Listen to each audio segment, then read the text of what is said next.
Hello students, today we will study your first chapter of your computer book, that is algorithm and flowcharts. In this video we will study about the algorithm, what are the features of a good algorithm and how we can create the algorithm with an example. In the next video we will discuss about the flowcharts.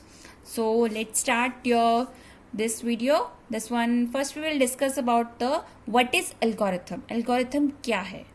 Algorithm हमारे पास कोई भी problem है उसको solve करने का तरीका होता है.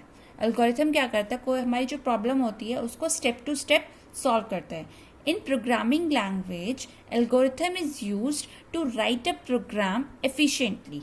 मीन्स अगर मुझे कोई भी प्रोग्राम लिखना है हमारी कोई भी प्रोग्रामिंग लैंग्वेज में, they are the many different types of the programming language are there, C++, Java, कोई भी प्रोग्रामिंग लैंग्वेज में अगर आपको प्रोग्राम लिखना है, अगर मुझे एफिशिएंटली तरीके से प्रोग्राम लिखना है, so you have to first write an algorithm. It will definitely helps you while writing a program code. Okay, so this is a definition. An algorithm is a step-by-step procedure in order to solve a given problem. मतलब जो भी algorithm है वो solve करता है हमारी problem को एक स्टेप के थ्रू सॉल्व करता है. ठीक है, जो भी एल्गोरिथम होगा जनरली लिखा होगा किसमें, इंग्लिश लैंग्वेज में लिखा होगा. ठीक है, अब हमारे पास कोई भी प्रॉब्लम है उसको सॉल्व करने के बहुत सारे तरीके हो सकते हैं. सिमिलरली हमारे पास एक कोई भी प्रॉब्लम उसको एल्गोरिथम 1 के थ्रू भी सॉल्व किया जा सकता है, algorithm 2 and algorithm 3. These 3 algorithms have the same aim to solve a problem. अब क्वेश्चन अराइज होता है आपके पास कि ma'am which one is the good algorithm. Question arise ना, तो the algorithm which takes a less space means the algorithm which takes a less space, less memory in the computer system, that is a good algorithm. और which executes very fast, second word जो execute होता है बहुत जल्दी तरीके से हमारे पास solution दे देगा हमारी कोई भी प्रॉब्लम का, that algorithm is a good type of the algorithm. Now algorithm का बच्चे आपको मैं एक एग्जांपल के थ्रू समझाती हूँ. अगर आपको सपोज कर अपने फ्रेंड के पास कॉल करना है, ठीक है, आपके पास ये प्रॉब्लम है, if you want to make a call to your friend and talk to him. ठीक है, तो हमारे पास फर्स्ट स्टेप क्या होगा, आप पहले चेक करो कि हमारा जो फ़ोन है एक्टिव है या नहीं है, ऑन है या नहीं है. फिर सेकंड स्टेप क्या करोगे, अपने फ्रेंड का नंबर को डायल करोगे, this is second step of your algorithm. Third step क्या होगा कि आप उसे वेट करोगे कि कॉल रिंग हो रहा है, फ़ोन रिंग हो रहा है, तब तक आप वेट करोगे. फोर्थ स्टेप क्या होगा बच्चे आपके पास, फोर्थ स्टेप होगा जो भी आपका जो फ्रेंड है उसने अगर रिसीव कर लिया है आपके फ़ोन को, आपने फिर टॉक कर लिया है, तो जो आपकी प्रॉब्लम थी कॉल करने की अपने फ्रेंड को, जो ये प्रॉब्लम थी ये सॉल्व हो गया by using the these 4 steps. So these are the 4 steps of your algorithm. Okay, I hope you understand this. What do you mean by the algorithm?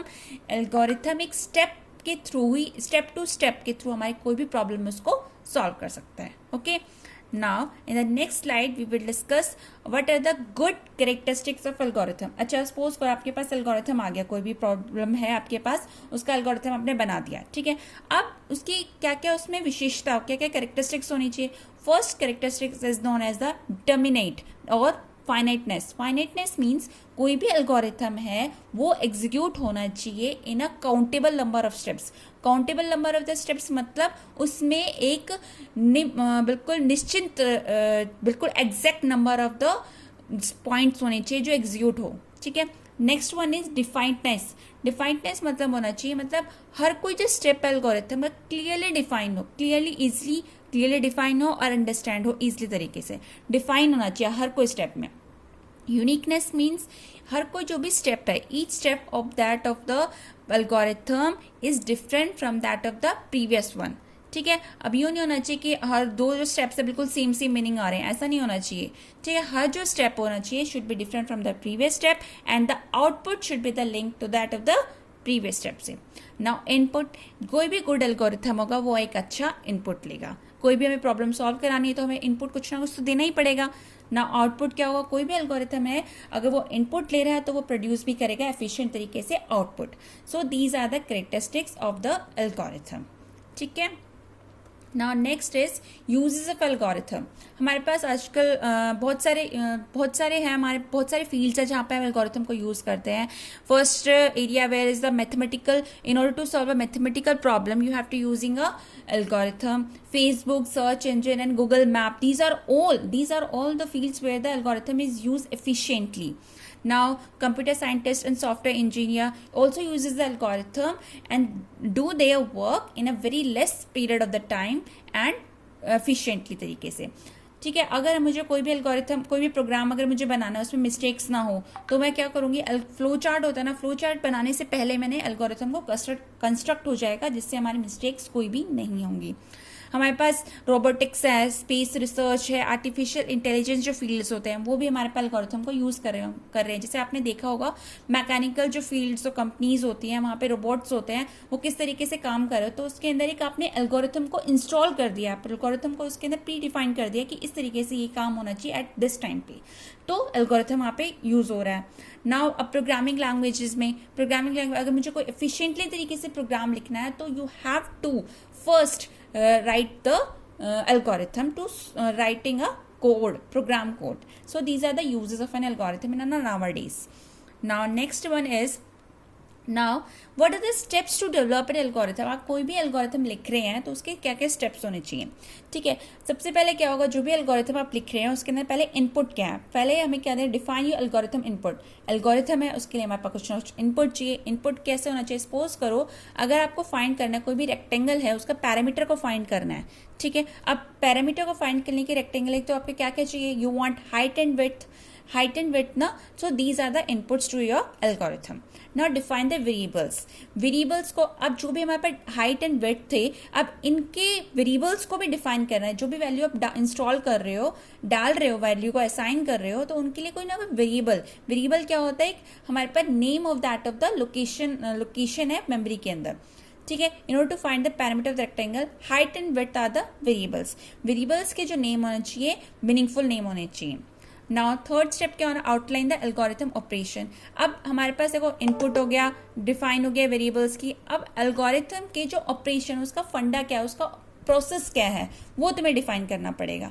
ठीक है, in order to find out the parameter of the rectangle, अगर parameter का जो भी formula है वो आपको इसके बाद लिखना पड़ेगा, वो कंप्यूटेशन पार्ट हो जाएगा.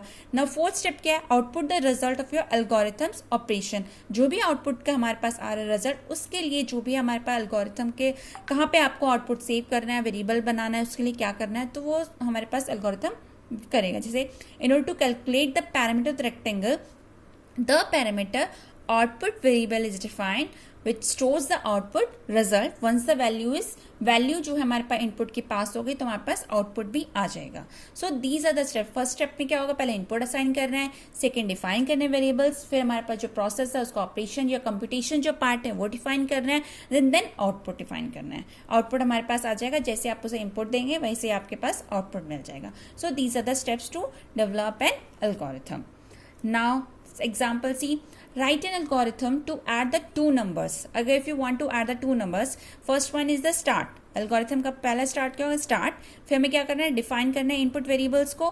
डिफाइन किया इनपुट वेरिएबल्स क्या क्या है, A and B, and output variable हमारे पास हो गया सी. मैंने यहाँ डिफिनेशन कर दिया यहाँ पे वेरिएबल्स को, जो हमारे पास देखो सेकंड स्टेप था ना, define the variables. We can define it, A and B are the input variables and output variable the C. Now input the value of the input variables में हमने इनपुट ए और B की क्या value है, हमें 10 देनी है, 20 देनी है, what are the values you want to assign it, then you have to assign the values to that of these type of the variables. अब computation part, you have to write the computation part. Formula, addition का formula क्या है, ए plus B. अब ए plus B का जो result है वो कहाँ स्टोर करना है, मेरे पास आउटपुट वेरिएबल था हमारे पास सी का, ये इस कंप्यूटेशन के अंदर आ गया. अब इसको मुझे प्रिंट कराना है, तो सी की वैल्यू को प्रिंट कराना है, तो output the value of the C and then stop. So this is the simple example of your algorithm to add the two numbers. First you have to start input variables, फिर processing part, and then output या print the output of your result. ठीक है, I hope you understand this. Thank you.